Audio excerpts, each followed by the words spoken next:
in this session.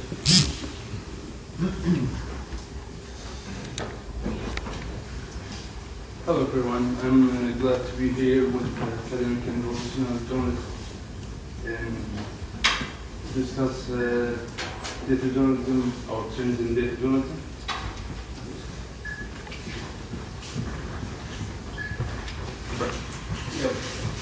Yes, I'm going to be talking about data personalization and data journalism story in The Guardian and the New York Times, and it's based on content analysis I've done in the period of 1st of January 2015 until the 31st of May 2015.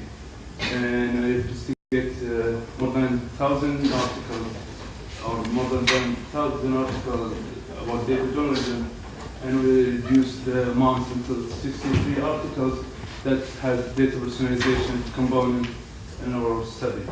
But first of all, before we dive in my findings, I want to introduce some concept and definition of what data journalism and personalization, also about data visualization. Data journalism, as we know, is like based on using numbers to tell a story or converting spreadsheet to readable story or editable content. But we have this definition by Sandy Royal, which is a process by which analysis and presentation of data are employed to better inform and engage the public.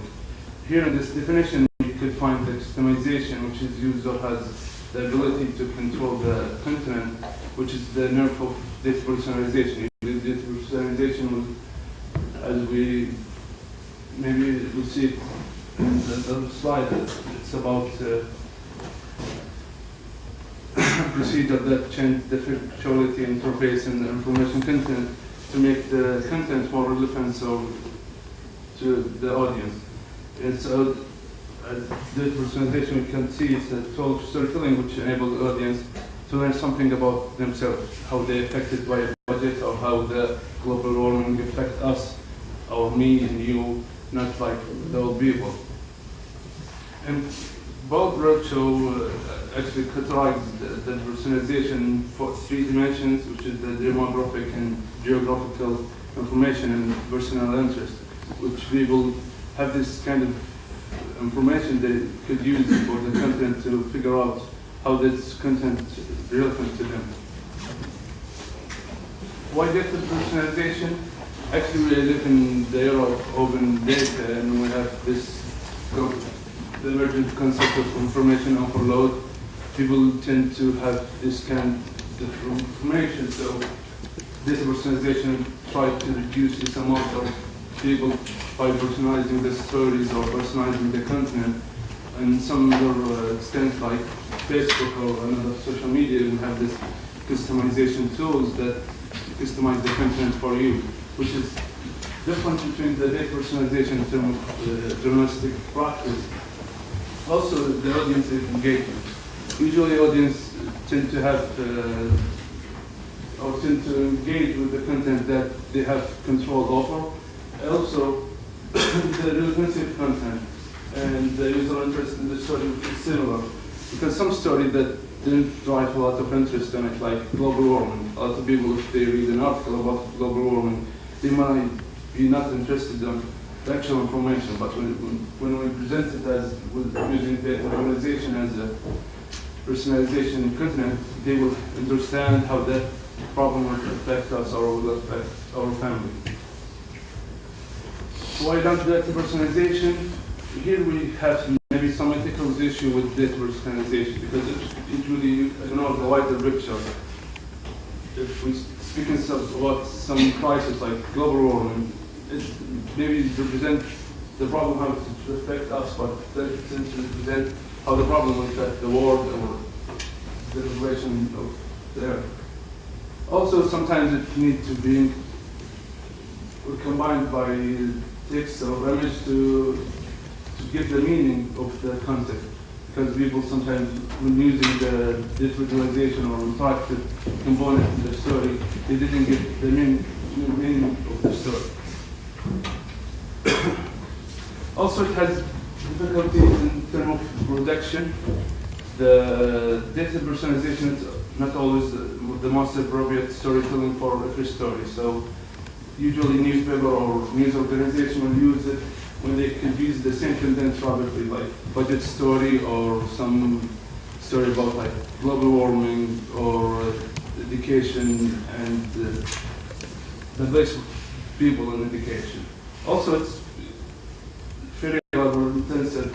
It needs to be updated rapidly, and it requires a lot of coding. Not the regular coding that would use data journalism. It's required a lot of coding because it needs a lot of parameters and a lot of veteran to understand the story.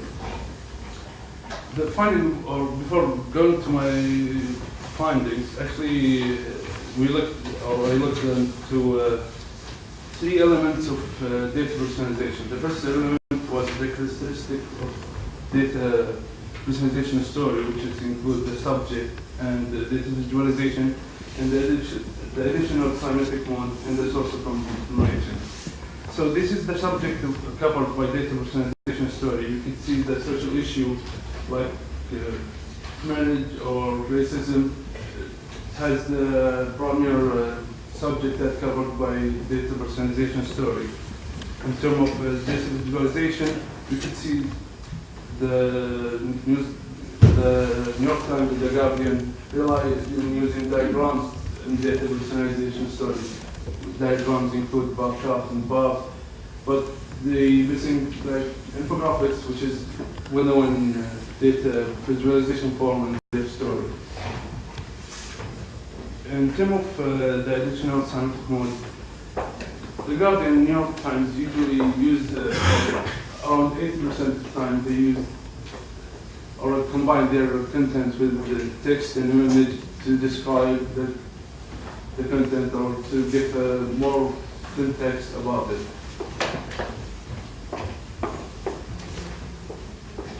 Yes, and this is the source of information that the data personalization story is based on. Research institutions also include the NGOs, but usually the data that's used in data personalization story are based from government and research institutions. And you can find like lack of the gathering information because this kind of story require a lot of data, not only one database or one data set.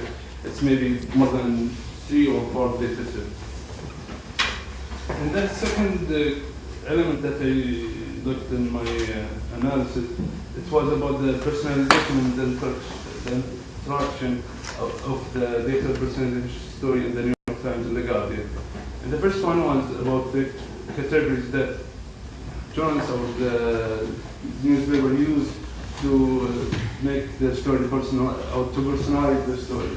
And we can see that geographical and the personal information is has the most in terms of use as a personalization category. And here, because the data personalization content usually ask the audience or the reader about some information so they could, based on this information or this input, they could calculate and figure out the personal element of the relevancy of the content. So here we have the direct input where it's required like a lot of input from the user. Indirect sometimes it could be like location in the map to locate your city or to locate your town. And no input which doesn't require anything. So usually it will be based on like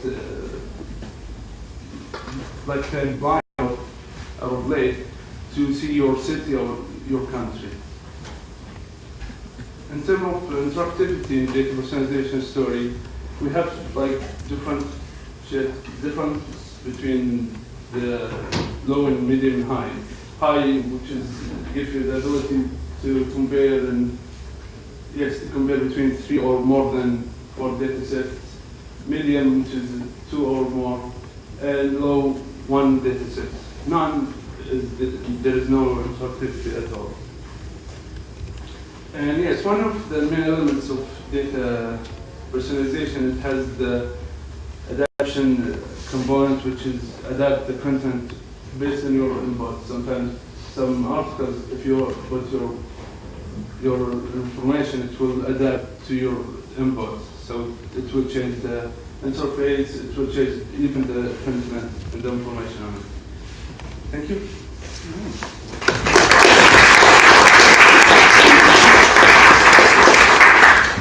Thank you, Hussain Aldossari. Comments, questions? Please. Okay, thank you. All right,